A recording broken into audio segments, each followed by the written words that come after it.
أعوذ بالله السميع العليم من الشيطان الرجيم بسم الله الرحمن الرحيم اللهم صل على سيدنا ونبينا محمد وعلى آل سيدنا ونبينا محمد وبارك وسلم. We have uploaded several videos in the khidmat of Mumineen regarding the bayan and the fazilat of Maulaatona Faatema SA alayhi salam. Let us move forward with the incidents of the land of Fadak. It is the most burning issue and a point of contention between the believers of Maulaatona Faatema SA alayhi salam, her fazilat, her significance, her distinguished personality, and the non-believers who doesn't believe or who are not keen in accepting and revering the fazilat of Maulaatona Faatema SA alayhi salam. Regarding the land of Fadak, after the sad demise and wafat of Rasulullah sallallahu alayhi wasallam, Maulaatona Faatema SA alayhi salam used to mourn and used to weep incessantly in the remembrance of Rasulullah sallallahu alayhi wasallam. And the most sad incident and the most historical incident that took place was usurping the rights of Maulaatona Faatema SA alayhi salam, that is snatching away the rights of land of Fadak from Maulaatona Faatema SA alayhi salam. If I would cite the references from the books of Shi'ayan Ali or from the Shia references, many of them would not agree regarding their authenticity. But I would like to focus in this video regarding what they say, what they believe and what they claim regarding the facts of land of Fadak. After the wafat of Rasulullah sallallahu alayhi wasallam, the land of Fadak and its rights were taken away from Maulaatona Faatema SA alayhi salam by the people. The intelligent and clever people would understand what I mean by the word people. I do not want to quote any controversy in addressing anyone, but I think the word people would suffice the intelligent and the intellectual people. So the land of Fadak and the rights of Maulaatona Faatema SA alayhi salam were taken away on the basis what they said or what they represented. The point of contention was Maulaatona Faatema SA alayhi salam was said, what she was said, Nahnu ma'ashirul anbiya la narith wala nurasu wama tarakna wa huwa sadaqatun fahuwa sadaqatun. It says, we are the community of prophets of Allah subhanahu wa ta'ala. La narith, we do not inherit anything from anyone. Wala nurasu, and we do not have any inheritors. We do not have any heirs. Ma tarakna, and whatever we leave behind, fahuwa sadaqatun, it is like a charity in the way of Allah subhanahu wa ta'ala. Let us logically think over this argument, that there cannot be any inheritor, there cannot be any heir of the Prophet of Allah. And if we talk about the Prophet of Allah, then Rasulullah sallallahu alayhi wasallam is Sayyidul Anbiya, the master and the leader of all previous prophets.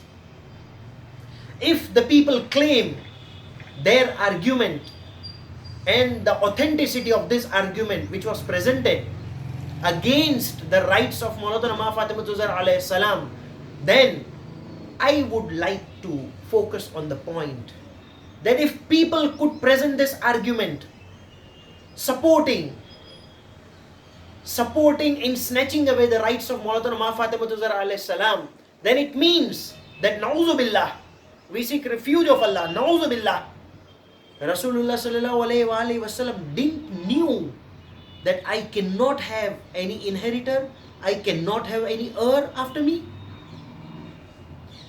This is the land which was presented to Rasulullah sallallahu alayhi wasallam after the battle of Khaybar, and the Jews gifted this land to Rasulullah sallallahu alayhi wasallam. If Rasulullah sallallahu alayhi wasallam was known as a trustworthy and a truthful man, that is Sadiq and Amin, even before prophethood was revealed unto him, how could he not be Sadiq and Amin after becoming prophet? So, if people claim that on the basis of these words, Maulaatona Faatema alayhi salam cannot claim her rights on the land of Fadak, then was it that Rasulullah sallallahu alayhi wasallam didn't knew about the intricacies of what is to be given, what is to be gifted, and what is to be left in the service of the people, for the ummah? So if the people after the wafat of Rasulullah sallallahu alayhi wasallam claim that on the basis of this word, Maulaatona Faatema alayhi salam cannot claim her rights on the land of Fadak, then they are doubting the decision of Rasulullah sallallahu alayhi wasallam. Because it is well known, it is new, we all know this, that Rasulullah sallallahu alayhi wasallam gifted this land to her beloved daughter Maulaatona Faatema alayhi salam. And when it is said that it was gifted by Rasulullah sallallahu alayhi wasallam, then the people claim that we haven't heard any incidents of Rasulullah gifting the land of Fadak to his daughter. We have not heard about any hadith. We do not know about any incidents, and it was not declared publicly. We haven't seen Rasulullah sallallahu alayhi wasallam gifting the land of Fadak to Maulaatona Faatema alayhi salam from the pulpit, from the mimbar of Al Masjid Al Nabawi. Oh, the intelligent and intellectual people! If they say that if Rasulullah sallallahu alayhi wasallam would have declared publicly that he has gifted the land of Fadak to Maulaatona Faatema alayhi salam, then we would have accepted. It is very surprising that they say that this was not declared publicly. It was very easy for them to reject this, because if they can reject the order of wasayat which Rasulullah sallallahu alayhi wasallam bestowed on Maulana Ali ibn Abi Talib in the presence of 70,000 Muslims, if they can reject such a public order that nothing has happened in Ghadir home, there was no order of wasayat, nothing happened, it was just an incident. If they could reject such an evident incident which happened in the presence of 70,000 Muslims, then it was very easy for them to reject the gifting of Rasulullah sallallahu alayhi wasallam, the land of Fadak, to Maulaatona Faatema alayhi salam. And they say that the Prophet cannot have any inheritors, the Prophet cannot have any heirs, and Prophet cannot inherit anything from his forefathers. Then they are contradicting the words of Quran. Allah Ta'ala subhanahu wa ta'ala says in the Quran, وَوَرِثَ سُلَيْمَانُ دَاوُدَ. Sulaiman inherited what Dawood Nabi had. And Allah Ta'ala subhanahu wa ta'ala says in the Quran regarding Zakaria alayhi salam, يَرِثُنِي وَيَرِثُ مِنْ آلِ يَعْقُوبَ وَاجْعَلْهُ رَبِّ رَضِيًّا. Oh Allah Ta'ala, give me a waris, give me an inheritor, give me my heir, give me a son who could inherit what I have.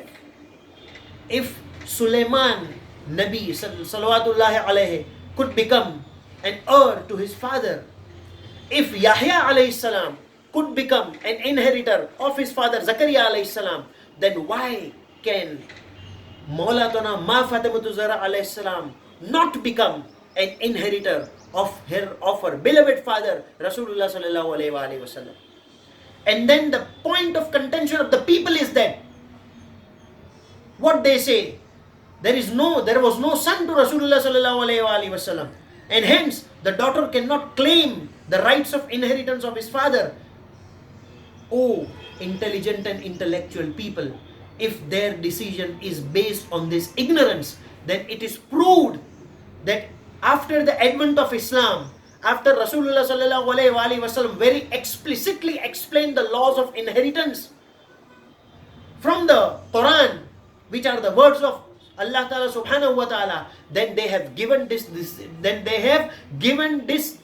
decision on the basis of ignorance which was prevalent before the advent of Islam, before the prophethood of Rasulullah sallallahu alayhi wasallam.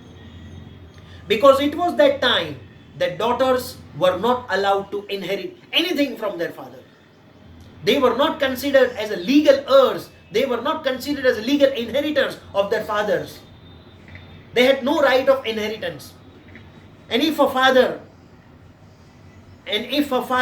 left behind his daughters, then all the property and all the rights of inheritance were given to the ulul arham, but not to the daughters. Quran contradicted. Quran came down with the most explicit laws of inheritance, that yes, daughters are legal inheritors of the rights of inheritance. Hence, in that viewpoint, keeping in mind all these facts, Maulaatona Faatema alayhi salam, through the Quran, she is liable to be an heir or inheritor of the property and of the heritage of Rasulullah sallallahu alayhi wasallam. She is the legal heir. But no, taking away the land of Fadak and her rights was nothing but the hatred that was hidden in the hearts was lastly revealed in the public, that O Fatima, O the daughter of Rasulullah sallallahu alayhi wasallam, you are not liable to take the rights of land of Fadak. And who came to claim the rights of land of Fadak? Who were they? He was Maulana Ali ibn Abi Talib alayhi salam. Fizza came. Maulana Ali alayhi salam came with Maulana Imam Hassan, Maulana Imam Hussain alayhi salam, and claimed that, see, these are the witnesses who are witness to the incident that Rasulullah sallallahu alayhi wasallam gifted the land of Fadak to Maulaatona Faatema alayhi salam, and the people claim that, how can we consider the witness of the people of house? These are your sons, this is your housemaid, this is your servant, Maulaatona Faatema is your wife. How can we consider the witness of the people of the house? Then, if because they are their family members, you cannot consider their witness, then it proves that these are ulul arham, and hence, in the law of inheritance, they are more deserving to get the rights of land of Fadak rather than anyone else. And they claim that we haven't given the land of Fadak to anyone else. Even the caliphs of the people have not taken the rights of the land of Fadak. And it was kept for the service of the Ummah. It was kept for the khidmat of the Ummah. It was kept for the benefit of the Ummah. It was used as a beneficiary for the Ummah. Then, oh, the intelligent and intellectual people, Rasulullah sallallahu alayhi wasallam didn't knew what is to be kept for the benefit of Ummah and what is to be given as a gift to my daughter. That means the people after Rasulullah sallallahu alayhi wasallam were more intelligent than the Prophet of Allah. That they took this decision which Rasulullah sallallahu alayhi wasallam didn't knew. This is finding fault with the Prophet of Allah. Hence, by giving such useless decisions in the history of Islam, they have found fault with Rasulullah sallallahu alaihi wasallam. This is just a glimpse of a logical thinking which everyone should adopt in knowing the rightful successors after the Rasulullah sallallahu alaihi wasallam.